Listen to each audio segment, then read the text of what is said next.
It started to happen gradually. I would walk into a room and say something, and no one would notice. I would say, "Turn the TV down, please," and nothing would happen. So I would get louder. "Turn the TV down, please." Finally, I would have to go over and turn the TV down myself. And then I started to notice it elsewhere. My husband and I had been at a party for about 3 hours, and I was ready to go.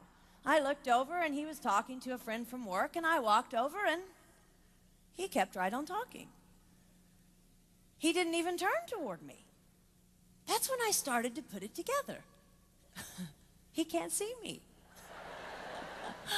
I'm invisible. I'm invisible. Then I started to notice it more and more. I would walk my son to school, and his teacher would say, "Jake, who's that with you?" And my son would say, "Nobody." Granted, he's just 5, but nobody? One night, a group of us gathered, and we were celebrating the return of a friend from England. Janice had just taken this fabulous trip, and she was going on and on about the hotel she stayed in. And I was sitting there looking around at the other women at the table. I'd put my makeup on in the car on the way there. I had on an old dress because it was the only thing clean, and I had my unwashed hair pulled up in a banana clip, and I was feeling pretty darn pathetic. And then Janice turned to me, and she said, "I brought you this." It was a book on the great cathedrals of Europe. I didn't understand. And then I read her inscription. She wrote, "With admiration for the greatness of what you are building when no one sees." You can't name the names of the people who built the great cathedrals. Over and over again, looking at these mammoth works, you scan down to find the names, and it says, "Builder, unknown, unknown, unknown." They completed things not knowing that anyone would notice. There's a story about one of the builders who was carving a tiny bird inside a beam that would be covered over by a roof. And someone came up to him and said, "Why are you spending so much time on something no one will ever see?" And it's reported that the builder replied, "Because God sees." They trusted that God saw everything. They gave their whole lives for a work, a mammoth work, they would never see finished. They showed up day after day. Some of these cathedrals took over 100 years to build. That was more than one working man's lifetime. Day after day. And they made personal sacrifices for no credit.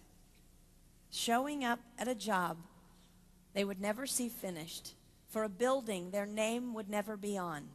One writer even goes so far as to say no great cathedrals will ever be built again because so few people are willing to sacrifice to that degree. I closed the book, and it was as if I heard God say, "I see you. You are not invisible to me. No sacrifice is too small for me to notice. I see every cupcake baked, every sequin sewn on, and I smile over every one. I see every tear of disappointment when things don't go the way you want them to go. But remember, you are building a great cathedral. It will not be finished in your lifetime, and sadly, you will never get to live there. But if you build it well, I will." At times, my invisibility has felt like an affliction to me. But it is not a disease that is erasing my life. It is the cure for the disease of self-centeredness. It is the antidote to my own pride. It's okay that they don't see.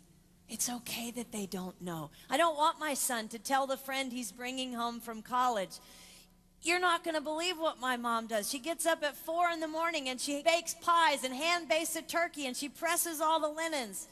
Even if I do all those things, I don't want him to say that.